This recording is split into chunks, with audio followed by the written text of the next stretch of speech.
तो ये अचानक जो नंबर 1 है वो 4 कैसे हो गई और नंबर 4 जो है वो 1 कैसे हो गई? वो बिल्कुल अपसाइड डाउन अब वो हमें पता चल रहा है कि वो कैसे हुई, क्योंकि एक रात पहले जनाब खोसा साहब और जनाब एजाज हसन साहब चीफ जस्टिस साहब से मिले थे उनके चैम्बर में।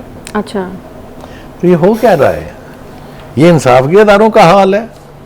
Is this what you call justice? जो अदलिया के अंदर तकसीम का अमल है ये पुराना हो गया, काफी देर से हो रहा है। नहीं, आपने देखा 7-8 की तकसीम हो गई और बहुत सारा गंद पड़ा जो पाकिस्तान की तारीख में कभी पहले नहीं पड़ा है, वो सब कुछ सुप्रीम कोर्ट में हुआ।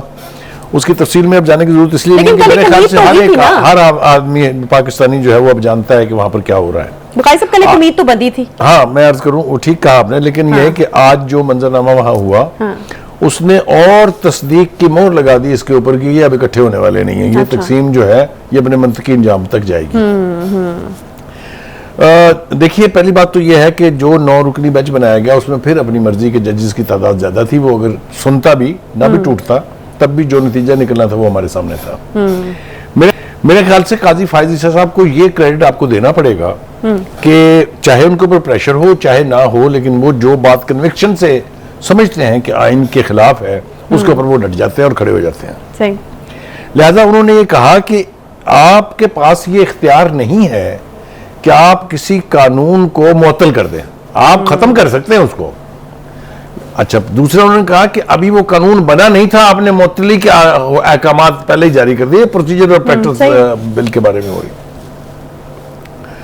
उनके आर्गुमेंट के बारे में कोई दो राय नहीं, उनका आर्गुमेंट इज वेरी सॉलिड। लिहाजा उनका मैं तो नहीं बैठता इसमें, इस बेंच में मैं नहीं बैठता जो 9 रुकनी आपने बनाया। जो उन्होंने ये कहा, दूसरे एक जज साहब तारिक साहब जो अभी खड़े हो गए उनका नहीं, मैं भी नहीं बैठता। अच्छा। मैं तायद करता हूँ जो ये कह रहे हैं। लिहाजा बेंच टूट गया, थोड़ी देर के लिए वो वापस चले गए सारे उठ के। उसके बाद उन्होंने फिर वही हरकत की जो पिछली दफा की थी। क्या आपको याद है? उसका भी 9 रुकनी बेंच था, उसमें से भी 2 पहले हटे थे, फिर 2 बाद में हट गए, फिर 3-2 का स्प्लिट जजमेंट आ गया वगैरह वगैरह। वही आज हुआ। आज फिर उन्होंने इन दोनों जजों को निकाल दिया और 7 रुकनी बेंच लेके बैठ गए सुनने के लिए। सही। लेकिन बुखारी साहब इसकी वजाहत तो पहले काजी फायज ईसा साहब कर चुके थे। वो उन्होंने कहा था कि जब तक ये नहीं होता जो आज उन्होंने मौक़िफ़ दिया तब तक वो नहीं जो है वो किसी बेंच का हिस्सा बनेंगे। करेक्ट, तो बिल्कुल ठीक बात है। करने की क्या देखिए, असूली तौर पर आईनी एतबार से और इवन रवायतन उसका फैसला होना चाहिए पहले इससे कि अगला बेंच बने। बेंचों की तश्कील के बारे में ही तो है वो सारा। हाँ, एग्जैक्टली। और वही हरकत हुई जो पहले हुई थी। अब आपको उसको सस्पेंड करने की वजह समझ आ गई? सही।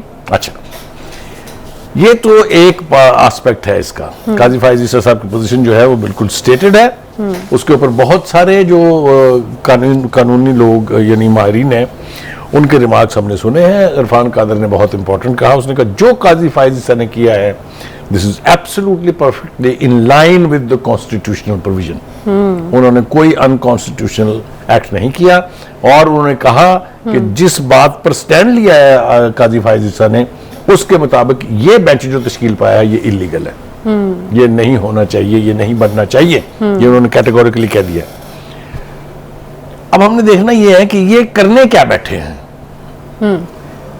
जो 2 पटिशनर हैं जनाबे खोसा साहब और जनाबे एजाज हसन साहब, इन 2 से मैं एक सवाल पूछना चाहता हूं कि भाई साहब, आपका जन्म हुआ पाकिस्तान पीपल्स पार्टी में, हुआ ना? आपके लीडर को फांसी चढ़ा दिया, उसके खिलाफ एजिटेशन हुआ, उसके बाद मिलिट्री कोर्ट्स ने सजाएं दी लोगों को, जेलों में सड़े वो, कोई मच गया, कोई मियां वाली गया, कोई जंग गया। तब आपकी गैरत और अहमियत कहां थी? तब आपको क्यों तकलीफ नहीं हुई कि मिलिट्री कोर्ट्स में क्यों ट्रायल हो रहा है सिविलियंस का? आप अजीब लोग हैं। एक बंदे की प्रोटेक्शन के लिए जिसके बारे में खतरा है कि शायद उसको भी मिलिट्री कोर्ट में जाना पड़े, आपकी सारी गैरत जाग गई, आपका ज़मीर जाग गया, आपकी फन्नी माहिरियत जाग गई और आप तड़प रहे हैं मछली की तरह से, बिल्कुल जिस तरह मछली तड़पती है पानी के बाहर।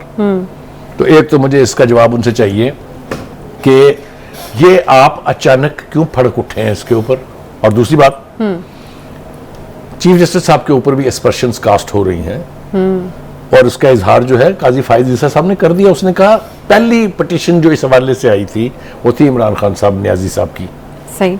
दूसरी पिटीशन किसी एक शहरी की थी, तीसरी और चौथी ये इनकी थी जिसके ऊपर ये ट्रायल हो रहा है। तो ये अचानक जो नंबर 1 है वो 4 कैसे हो गई और नंबर 4 जो है वो 1 कैसे हो गई, वो बिल्कुल अपसाइड डाउन। अब वो हमें पता चल रहा है कि वो कैसे हुई, क्योंकि एक रात पहले जनाब खोसा साहब और जनाब एजाज हसन साहब चीफ जस्टिस साहब से मिले थे उनके चैम्बर में। अच्छा, तो ये हो क्या रहा है, ये इंसाफ के अदारों का हाल है। Is this what you call justice? लिहाजा वो अपनी वफा निभाने में आखिरी हुदूद को पहले भी छू रहे थे और अब अपनी आखिरी हुदूद भी पार कर रहे हैं। अच्छा उकाई साहब, इस चीज में कितनी सदाकत है कि ये जो काजी फाइज ईसा साहब, जैसा कि मैंने आपसे सवाल किया था कि पहले वजाहत दे चुके थे कि वो जो है वो किसी बेंच का हिस्सा इस तरह से नहीं बनेंगे।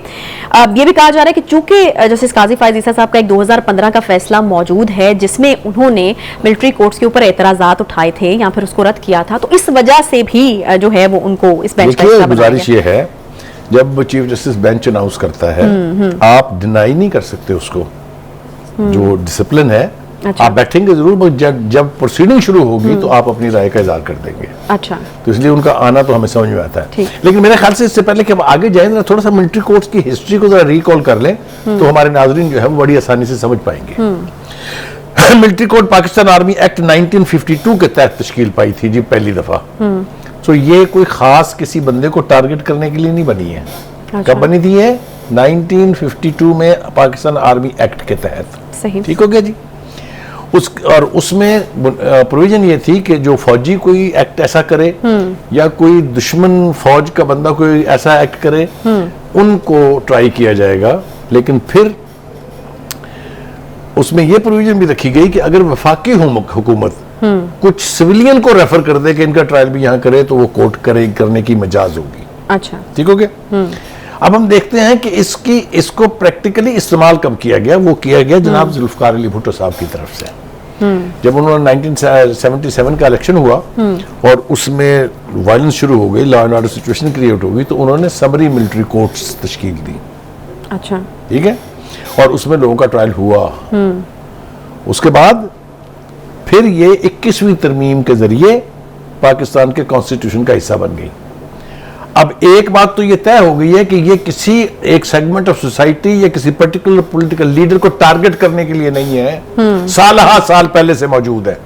लिहाजा अब इसके ऊपर एतराज करना फिर वो बात सही लगती है कि चूंकि अब जो उस पार्टी के सरबराह हैं जिनका नाम नहीं लिया जा सकता, मजबूरी है, उनका ट्रायल चूंकि इम्कानात हैं कि वो फौज करेगी, इसलिए ये सारा हंगामा जो है ये इसके लिए है। इसके लिए ये यहां तक गए हैं कि अपनी अपनी पार्टी की रुकनीत मुअत्तल करा ली है इन्होंने, जिस पर मैंने कल भी ये कहा था कि क्या किस किस्म की आसान फरामोशी है कि ये दोनों हजरात जो है पीपल्स पार्टी में मोस्ट इंपॉर्टेंट लोग रहे हैं, सेंट्रल एग्जीक्यूटिव कमेटी के मेंबर हैं, ऑफिस बेरर हैं, तो उन्होंने ये क्या वफा निभा रहे हैं वो मेरी समझ से बिल्कुल बाहर है।